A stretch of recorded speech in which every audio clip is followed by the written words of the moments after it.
ನನ್ನ ಚಾನಲ್ ಹೆಸರು simply beautiful Kannada. ಇವತ್ತು ನಾನು ನಿಮ್ಗೆಲ್ರಿಗೂ ಹೇರ್ ಫಾಲ್ ಹಾಗೂ ಹೇರ್ ರೀಗ್ರೋತ್ಗೆ ಒಂದು ಒಳ್ಳೆ ಎಣ್ಣೆನ ತಿಳಿಸ್ಕೊಡ್ತಾ ಇದ್ದೀನಿ.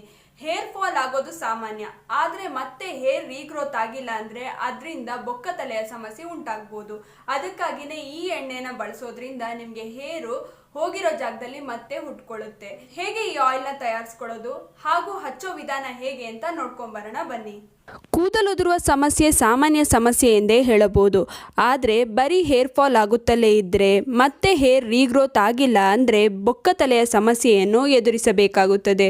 ಇನ್ನು ಹೇರ್ ರೀಗ್ರೋತ್ ಅಂದರೆ ಹೊಸ ಕೂದಲು ಹುಟ್ಟುವಂತೆ ಮಾಡಲು ನಾವು ಏನು ಮಾಡಬಹುದು, ಹಾಗೆ ಹೇರ್ ಫಾಲ್ ನಿಲ್ಲಿಸಲು ಏನು ಮಾಡಬೇಕು, ಹೇರ್ ಫಾಲ್ ಆಗುತ್ತಿದ್ದರೆ ಅದಕ್ಕೆ ನಾವು ಬಳಸುವ ಗಡಸು ನೀರು, ಆಹಾರ, ಲೈಫ್ ಸ್ಟೈಲ್, ಕೆಮಿಕಲ್ ಇರುವ ಪ್ರಾಡಕ್ಟ್ಸ್ಗಳ ಬಳಕೆ ಕಾರಣವಾಗಿರುತ್ತದೆ. ಈ ಕಾರಣಗಳಿಂದ ನಿಮಗೆ ಹೇರ್ ಫಾಲ್ ಆಗುತ್ತಿದ್ದರೆ ಅವುಗಳನ್ನು ಸರಿಪಡಿಸಿಕೊಳ್ಳುವುದು ತುಂಬಾ ಸುಲಭ. ನಮ್ಮ ಕೈಯಲ್ಲೇ ಇದರ ಪರಿಹಾರ ಇದೆ. ಇನ್ನು ಕೂದಲು ಉದುರಿದ ಮೇಲೆ ಹೊಸ ಕೂದಲು ಮತ್ತೆ ಹುಟ್ಟುವಂತೆ ಮಾಡಲು ಏನು ಮಾಡಬೇಕು? ಇದಕ್ಕೆ ಹೇರ್ ಫಾಲಿಕಲ್ ಸದೃಢವಾಗಿರಬೇಕು.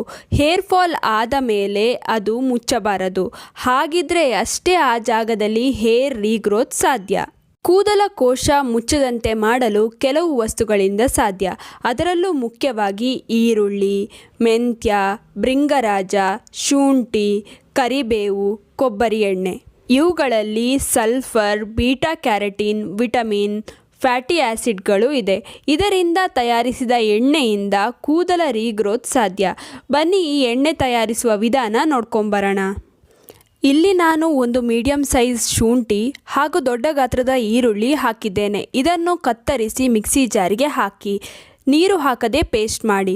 ಒಂದು ಬಾಣಲಿಗೆ 2 ಕಪ್ ಕೊಬ್ಬರಿ ಎಣ್ಣೆಯನ್ನು ಹಾಕಿ. ಗ್ಯಾಸ್ ಆನ್ ಮಾಡಬೇಡಿ. ಇದಕ್ಕೆ ರುಬ್ಬಿದ ಈರುಳ್ಳಿ ಶುಂಠಿ ಪೇಸ್ಟ್ ಹಾಕಿ. ಹಾಗೆ 1 ಕಪ್ ಕರಿಬೇವಿನ ಸೊಪ್ಪು, 3 ಚಮಚ ಮೆಂತ್ಯ, 3 ಚಮಚ ಭೃಂಗರಾಜ ಪುಡಿಯನ್ನು ನಾನು ಬಳಸಿದ್ದೇನೆ.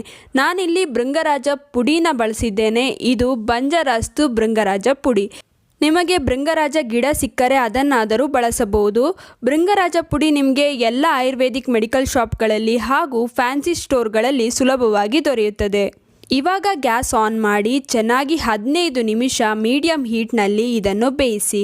ನೋಡಿ, ಕರಿಬೇವಿನ ಸೊಪ್ಪಿನ ಬಣ್ಣ ಬದಲಾಗಬಾರ್ದು. ಮೀಡಿಯಂ ಹೀಟಲ್ಲಿ ನೀವು ಬೇಯಿಸಬೇಕು. ಆವಾಗಷ್ಟೇ ನಿಮಗೆ ಈ ಎಣ್ಣೆಯ ಪೂರ್ತಿ ಲಾಭ ಸಿಗುತ್ತದೆ. ಈ ಎಣ್ಣೆ ರೆಡಿ ಆಯಿತು. ನೀವು ನೋಡ್ಬೋದು, ಕರಿಬೇವಿನ ಸೊಪ್ಪಿನ ಬಣ್ಣ ಚೇಂಜ್ ಆಗಿಲ್ಲ. ಈರುಳ್ಳಿ ಪೇಸ್ಟ್ನ ಬಣ್ಣ ಬ್ರೌನ್ ಆಗಿದೆ. ಇಷ್ಟಾದರೆ ಎಣ್ಣೆ ರೆಡಿ ಆಯಿತು ಎಂದು ಅರ್ಥ. ಇವಾಗ ಇದನ್ನು ಒಂದು ಸ್ಟ್ರೈನರ್ನ ಸಹಾಯದಿಂದ ಸೋಸಿ ಗಾಜಿನ ಕಂಟೈನರಲ್ಲಿ ಹಾಕಿ ಇಡಿ. ಒಂದು ಗಾಜಿನ ಡಬ್ಬದಲ್ಲಿ ಹಾಕಿ ಇಡಿ. ಇದು 2 ತಿಂಗಳ ಕಾಲ ಕೆಡುವುದಿಲ್ಲ. ನೋಡಿ, ಎಣ್ಣೆಯ ಬಣ್ಣ ನೋಡಿ. ಅಂಗಡಿಯಿಂದ ತಂದಂತಹ ಭೃಂಗರಾಜ ಎಣ್ಣೆಯ ಬಣ್ಣವೇ ಇದೆ. ಇದು ಕೂದಲಿಗೆ ಕೂಡ ಅಷ್ಟೇ ಒಳ್ಳೆಯ ರಿಸಲ್ಟ್ ಕೂಡ ಕೊಡುತ್ತೆ. ಈ ಎಣ್ಣೆಯನ್ನು ವಾರದಲ್ಲಿ 3 ಸಲ ಹಚ್ಚಿ. ರಾತ್ರಿ ಹಚ್ಚಿ ಮಾರ್ನಿಂಗ್ ವಾಶ್ ಮಾಡಿ, ಅಥವಾ ತಲೆ ಸ್ನಾನ ಮಾಡುವ 2 ಗಂಟೆ ಮೊದಲು ಹಚ್ಚಿ ಆಮೇಲೆ ತಲೆ ಸ್ನಾನ ಮಾಡಿ. ಇದರಿಂದ ಕೂದಲು ಉದುರುವ ಸಮಸ್ಯೆ ಬೇಗನೆ ಕಡಿಮೆಯಾಗಿ ಮತ್ತೆ ಕೂದಲು ಹುಟ್ಟುವಂತೆ ಮಾಡುತ್ತದೆ. ಇದನ್ನು 1 ತಿಂಗಳು ಟ್ರೈ ಮಾಡಿ. ನಿಮಗೆ ಒಳ್ಳೆಯ ರಿಸಲ್ಟ್ ಕಾಣಿಸುತ್ತದೆ. ನೋಡ್ಕೊಂಬಂದ್ರಲ್ಲ, ಈ ವಿಡಿಯೋ ನಿಮ್ಗೆಲ್ರಿಗೂ ಇಷ್ಟ ಆಗಿರುತ್ತೆ ಅಂತ ಅನ್ಕೊಂಡಿದ್ದೀನಿ. ಹೇಗೆ ಅನ್ನಿಸ್ತು ಅಂತ ಕಮೆಂಟ್ ಸೆಕ್ಷನ್ ಅಲ್ಲಿ ತಿಳಿಸೋದನ್ನ ಮರಿಬೇಡಿ. ಆದಷ್ಟು ಈ ವಿಡಿಯೋನ ನಿಮ್ಮ ಫ್ರೆಂಡ್ಸ್ ಹಾಗೂ ಫ್ಯಾಮಿಲಿ ಜೊತೆ ಶೇರ್ ಮಾಡ್ಕೊಳ್ಳಿ. ನೀವು ಇನ್ನೂ ನನ್ನ ಚಾನಲ್ಗೆ ಸಬ್ಸ್ಕ್ರೈಬ್ ಮಾಡಿಲ್ಲ ಅಂದ್ರೆ ದಯವಿಟ್ಟು ನನ್ನ ಚಾನಲ್ಗೆ ಸಬ್ಸ್ಕ್ರೈಬ್ ಮಾಡಿ. ಹಾಗೆ ಪಕ್ಕದಲ್ಲೇ ಇರುವ ಬೆಲ್ ಬಟನ್ನ ಕ್ಲಿಕ್ ಮಾಡಿ. ಬೆಲ್ ಬಟನ್ನ ಕ್ಲಿಕ್ ಮಾಡುವಾಗ ಆಲ್ ಅನ್ನೋದನ್ನ ಕ್ಲಿಕ್ ಮಾಡೋದನ್ನ ಮರಿಬೇಡಿ. ಆಲ್ ಅನ್ನೋದನ್ನ ಕ್ಲಿಕ್ ಮಾಡಿದ್ರೆ ನಾನು ಮಾಡೋ ಎಲ್ಲ ವಿಡಿಯೋ ನೋಟಿಫಿಕೇಶನ್ ನಿಮಗೆ ಸಿಗುತ್ತೆ. ಹೀಗೆ ಪ್ರೋತ್ಸಾಹ ಕೊಡ್ತಾ ಇರಿ. ಪ್ರೋತ್ಸಾಹ ಕೊಡ್ತಿರೋ ನಿಮ್ಗೆಲ್ರಿಗೂ ತುಂಬಾನೇ ಥ್ಯಾಂಕ್ ಯು.